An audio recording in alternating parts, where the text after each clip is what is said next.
This is Jordan Tower with JT News. Make sure you smash that like button, smash that subscribe button. Well, Dame Dash is now willing to let bygones be bygones with Jay-Z. So Jay-Z shouted him out, as we know, at the Rock and Roll Hall of Fame induction.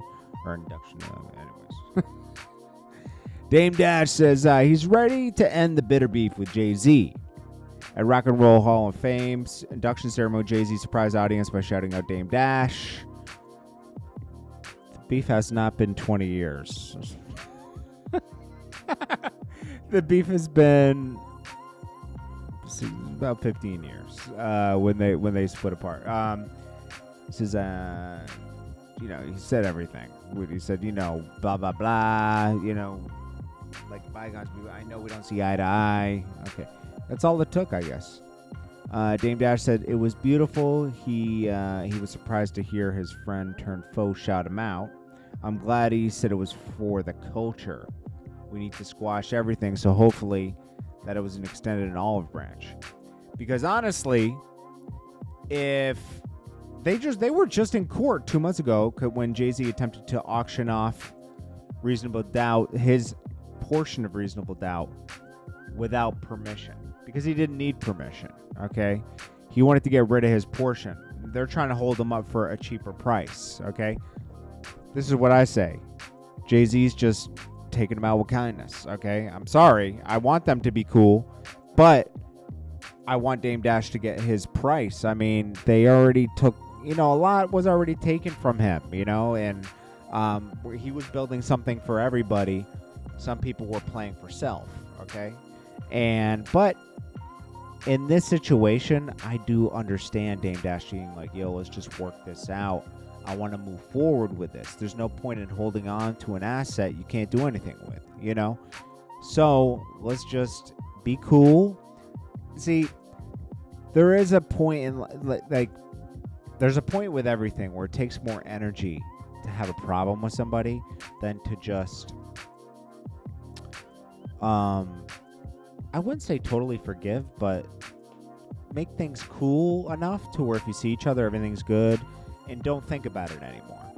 I learned that a long time ago. I learned that about, I'd say, not a long time ago. I really learned that, I would say, 7 years ago, where I was like, it's not worth having problem. Because when you're in your 20s, going into your 30s, you're like, stubborn. It's not worth being stubborn and having problems with people.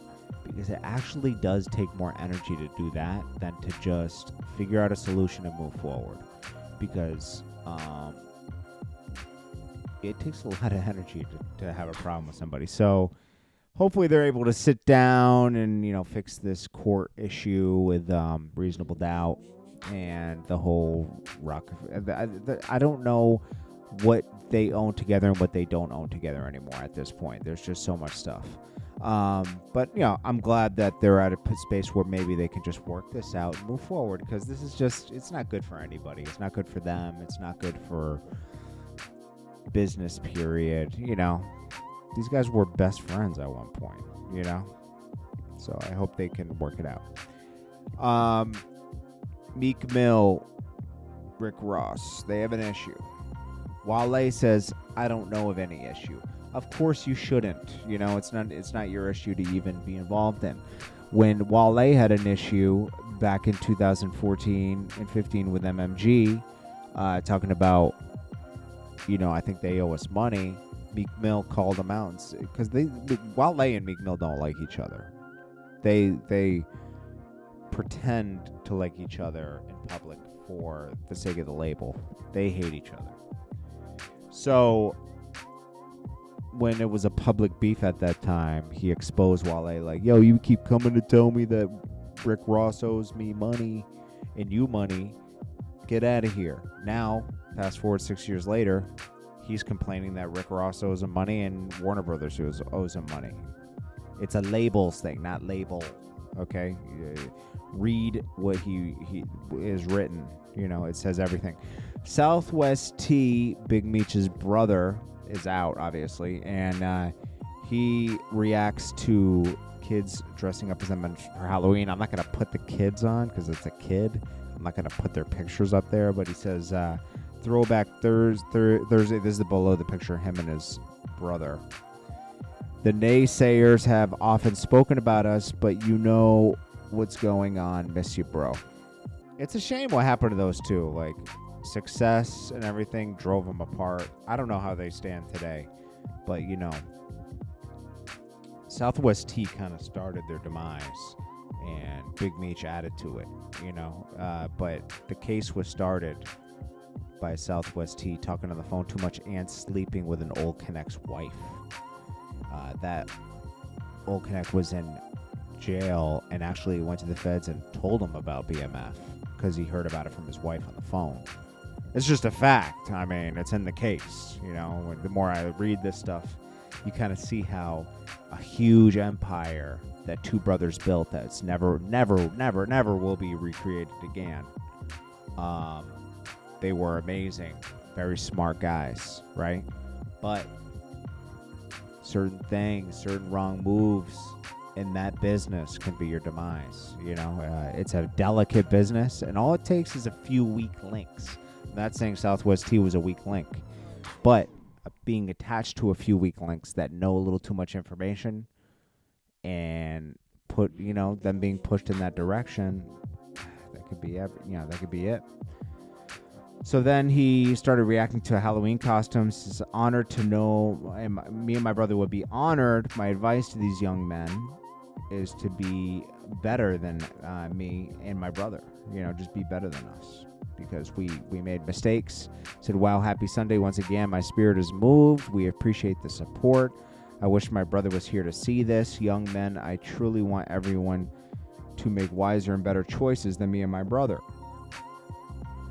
And then he says, to God be all the glory and praise. And then he says, freedom. Okay. Brittany Renner, right? She talks about PJ Washington, like she didn't trap him. Watch Academics podcast, Off the Record. It's pretty interesting. He's doing a good job, man. I gotta say, I've watched about 5 episodes. I like the interviews with people. I think his original setup, the way he's doing it in these other setups in LA and everything, are way better than when he goes back to his set. Like, he should have just kept it simple with a couch and a background, because honestly, he spent a lot of money on his set, it looks like. But he's doing a good job.